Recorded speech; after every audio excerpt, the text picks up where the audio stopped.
They called us fragile. They called us emotional. To the galaxy, humanity was nothing more than a footnote in the archives of warlike empires. But they were wrong. One starship, one crew, one decision would forever rewrite what it meant to be human. And it began the day the Aegis Dawn stood alone against a fleet of 1,000.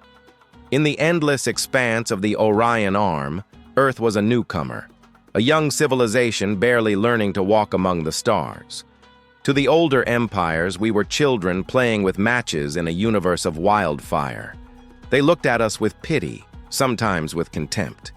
And when the war began, they did not look at us at all. The Valar Dominion, a species whose empire stretched across 2 spiral arms, had declared war on the Halan Confederacy. Entire star systems burned. Fleets clashed in battles so vast that even light itself seemed to bend under the weight of destruction. Humanity was not a part of this war. Not at first.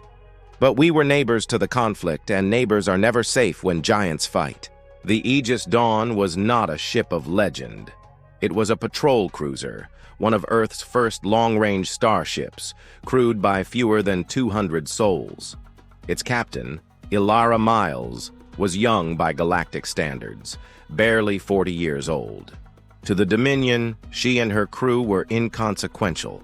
To history, they would become the spark that set fire to the arrogance of empires. It began when the Valar pursued a fleeing Halan fleet into human space. The Halan ships were broken, their hulls shattered, their weapons burned out. They limped toward Sul, hoping for refuge. But the Valar followed with a fleet of 50 warships, each one larger, faster, deadlier than anything humanity had built. Earth's Defense Council panicked. They ordered silence, neutrality.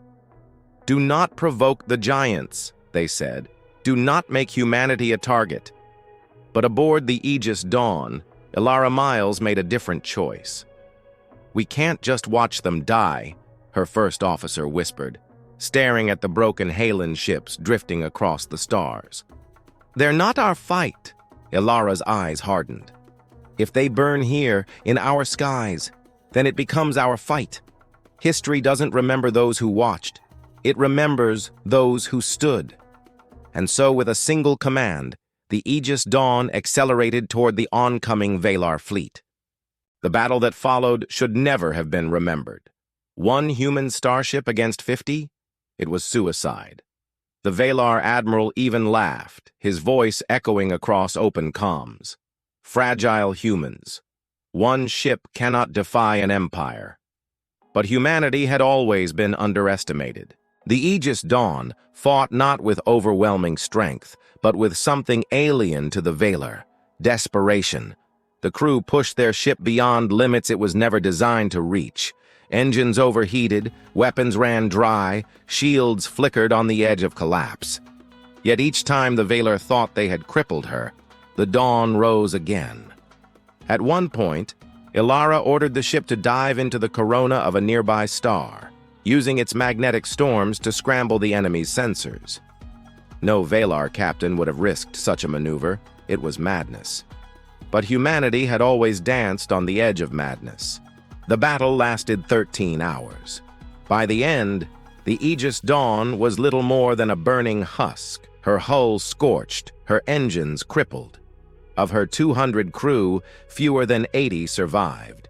But surrounding her in the void were not 50 Valar warships. Only 6 remained intact. The rest had been destroyed, crippled, or fled in panic. For the first time in their history, the Valar Dominion retreated before a single ship. The story spread like wildfire across the galaxy. The Valar tried to suppress it, calling it propaganda, an exaggeration. But the Halan survivors swore to its truth. They told of a human ship that fought with the fury of a dying star, of a captain who defied an empire with nothing but courage and will. Other species listened, and for the first time they did not see humans as fragile. They saw us as dangerous. Not because of our weapons, but because of something they could not understand. Our refusal to yield, even when defeat was certain. Ilara Miles never returned home. The Aegis Dawn, too damaged to make the journey back, became a floating monument in the borderlands, a reminder carved in steel and fire. Pilgrims came from across the galaxy to see her wreckage. Some prayed, others cursed, but none forgot. Years later, when the Valar once again threatened to march through human space, their admirals hesitated. "Remember the Aegis Dawn," their soldiers whispered, as though invoking a ghost. And in that hesitation, humanity grew stronger. Fleets were built, alliances were forged. Empires began to think twice before dismissing the fragile species from Sol. One ship had changed the balance of power. One captain had changed the story of an entire species. They thought humanity was weak. They were wrong. This was the legend of the Aegis Dawn, the ship that proved one truth. When humanity stands together, even the stars must take notice. If this story moved you, imagine what comes next. Will you journey further with me into the unknown?